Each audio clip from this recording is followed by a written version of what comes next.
Jeg vil gerne tale om mønsterbrydning i dag. Og den traditionelle definition af begrebet, det er, at en mønsterbryder, det er et menneske, som bryder ud af den sociale arv.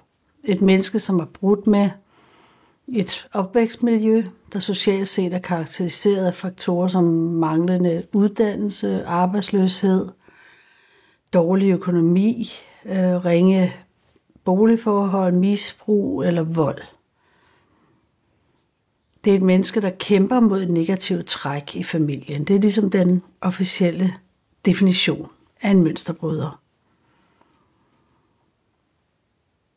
En gang blev man født, og man var den, man var. Man blev født ind i en eller anden sammenhæng, om den kunne være så bedre eller dårligere. Nogle blev slet ikke født. Der tales seriøst om, og der praktiseres at afskaffe ufødte små mennesker, som vil blive født ind i en dårlig sammenhæng. Altså for eksempel en socialt belastet familie. Man mener at kunne forudsige det menneskes skæbne, og man vil gerne redde dem fra den store belastning, det vil være for dem at blive født ind i sådan en tilværelse. Den tankegang må vel siges at være udtryk for, at man ikke kan blive en mønsterbryder. At det er der ikke nogen, der tror på, at man kan, siden man skal slås ihjel på baggrund af, at man er født ind i en eller anden familie, som man ikke synes gør det så godt som andre. Så det, man engang blev født til, i det her tilfælde en dårlig social arv, det vil altid resultere i, at man forbliver et socialt tilfælde. Altså, den tankegang er, at man kan ikke bryde med den sociale arv, der hvor man i bund og grund er vokset op eller født ind i. Og det er jo en påstand. Jeg tænkte på at kigge lidt på det her i dag, for jeg synes, det er et interessant emne i virkeligheden. Altså fordi, når jeg ser på de mennesker, som jeg kender og har kendt igennem et langt liv, og mig selv for den sags skyld, så må jeg sådan set konstatere, at den, som vi engang var, det er den mest trofaste følgesvend, man kan opdrive. Det er ikke sådan bare lige at hægte den af, man er. Med andre ord, den man engang var, det er den man er. Der er i virkeligheden ikke så meget, der ændrer sig med tiden, med mindre. Og her kommer emnet ind med at være mønsterbryder. Med mindre man selv skaffer sig sin ændring, og bevidst vælger at lave noget om og sørge for, at den ændring, man har opnået, også holder. Det hjælper altså ikke noget, at man bare får en kæmpe pose penge, eller man vinder i lotto eller noget. Man hører altid om mange mennesker, som gør det, som bliver lykkelige lige i øjeblikket, men de ændrer ikke i virkeligheden deres livsstil. Og så ved vi alle sammen, at for nogens vedkommende, der kan det gøre dem endnu mere ulykkelige, end de var før. Der er nogle kristne mennesker, der taler om, at alt blev ændret, da de blev frelst. Ligesom et begreb, da de kom til tro, så blev alt ændret. Nu har jeg haft tilgang til rigtig mange kristne menneskers liv, og jeg har fundet ud af, at det passer ikke. Det kan godt være, at det bliver ændret en masse ting, og man bliver meget begejstret i situationen, men det er jo ikke så svært at holde op med at ryge en dag, eller svært at lægge en livsstil om for nogle få dage. Men det her spørgsmål er, om det holder. Når et menneske tager en beslutning i livet, som for eksempel at blive kristen, så kommer der helt sikkert en forandring. Men er de mennesker sådan vupti bare blevet fuldstændig anderledes, så verden nok anderledes ud.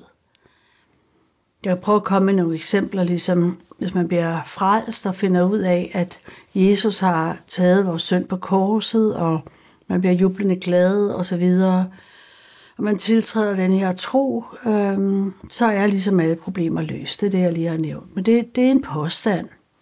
Men kun, tænker jeg, de problemer, som man har besluttet sig for, ikke at slæbe med sig igennem livet, bliver i virkeligheden kun dem, der bliver væk.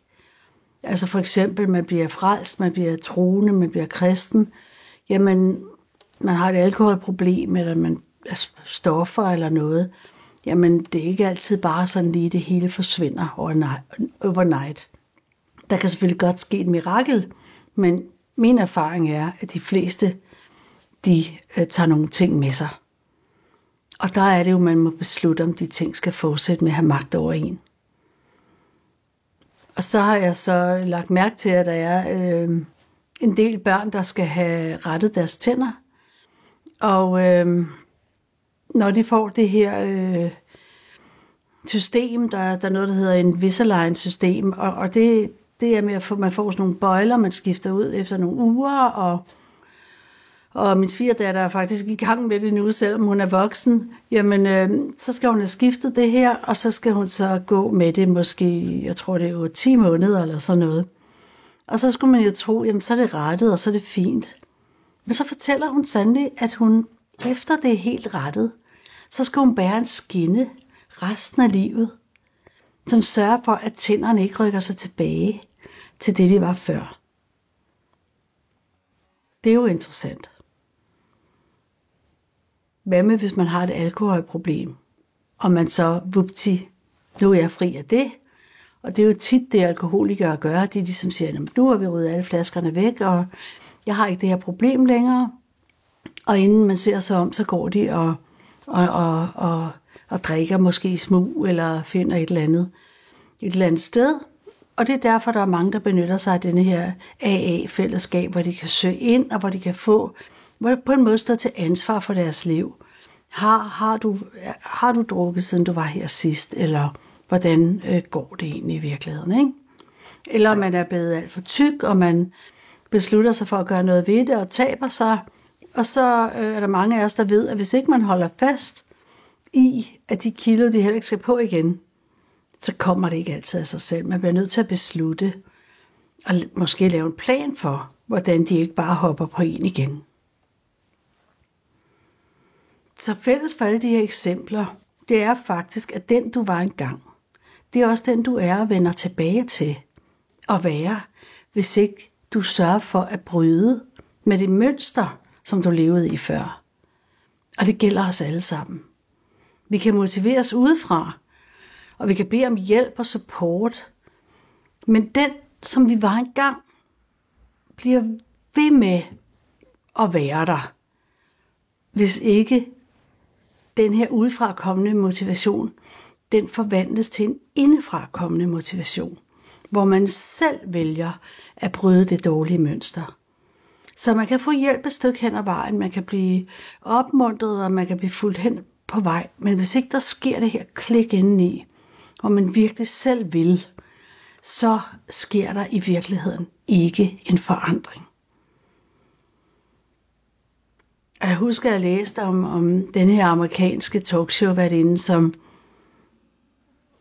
besluttede sig for at hjælpe en masse familier og give dem en ny chance. Og hun købte simpelthen nye hus til dem alle sammen. Og det var jo fra skråt til slot. For de boede af dem, nogle af dem boede på gaden, og nogle var... Det var fælles for alle de her familier, de var fattige. Og det, der så sker, det er, at efter et relativt kort stykke tid, så lykkes det simpelthen de her familier at formøble hele den her nye tilværelse, og det ender simpelthen med, at det hele ligner en losseplads. Og de tog ikke ansvar for deres nye hjem, fordi de var ikke vant til det, og de havde det ikke rigtig indefra. Og så kan man sige, så bliver det sidste jo nærmest værre end det første. Så bliver man måske endnu mere led ved sig selv, når man har haft den her chance, og man ikke brugte den. Der var et eller andet, der gjorde, at man ikke kunne komme igennem med det. Og det er klart, at denne her kendte talkshow-værtinde, hun blev selvfølgelig desillusioneret. Og ligesom, hvad er det, der sker? Og det tror jeg bare aldrig, hun gjorde igen. Så ja, hvad er det, der sker? At det, vi kender og identificerer os med, tryggere for os end det nye? Frygter vi måske for det ukendte? Eller er vi i virkeligheden tilfredse og mere komfortable med det, vi kender? Hvorfor falder vi så lidt tilbage? Vi vil jo gerne have forandring. Vi vil ikke miste vores partner måske, altså, som har sat nogle krav op for os. Vi vil gerne være gode forældre for vores børn, og vi vil virkelig gerne ændre noget. Men hvis vi virkelig skal lykkes med at ændre noget, så bliver vi nødt til at eje et stærkt ønske indefra, om at denne her forandring virkelig kan ske, og at vi sætter denne her forandring over bekvemmeligheden ved at fortsætte som før. Fordi der er en tryghed i at fortsætte som før. Det er der. Det er det, vi kender. Men jeg tror, det ligger til os mennesker. Det ligger virkelig i os ikke at prioritere forandring. Og når kravet om den kommer til os, så trigger det os faktisk. Det trigger måske vores frygt og behagelighed og tryghed, som vi har været inde på. Men det er som om, at det er også sådan en ubehagelig fornemmelse, at man ligesom, er jeg ikke god nok, som jeg er? Altså, at man ikke ligesom vil tage det skridt og erkende, der er bare noget, der ikke er godt nok. Jeg bliver nødt til at ændre nogle ting, hvis det skal lykkes for mig at få en forandring. Jeg tænker sådan, hvis vi, når vi kommer op i årene, hvis vi skal se tilbage på vores liv og spørge os selv, hvor meget har vi egentlig prioriteret forandring? Eller mønsterbrydning, som vi kalder det i dag. Hvad ser vi så? Ser vi et opgør med det forudsigelige? Det, som vi var født ind i og til. Tog vi de kampe med os selv, som bragte os videre end det forudsigelige? Brød vi med fordommene? Brød vi med janteloven? Betalte vi prisen for at knække janteloven? Eller levede vi i fortrydelse? Fik vi snydt dem, der mente, at vi ingenting duede til? Dem, der dømte os ude? Dem, der ikke troede på os? Vil vi se tilbage på vores liv og fortryde vores liv og føle os som ofre, eller vil vi se os tilbage og klappe os selv på skulderen og sige, du klarede det. Du gjorde det, du skulle. Du fuldførte målet. Du forfulgte dine mål. Det lykkedes for dig. Ikke at du er perfekt, men det lykkedes for dig at lave den ændring, som du ville. Der er ingen andre end os selv, der kan bestemme vores skæbne.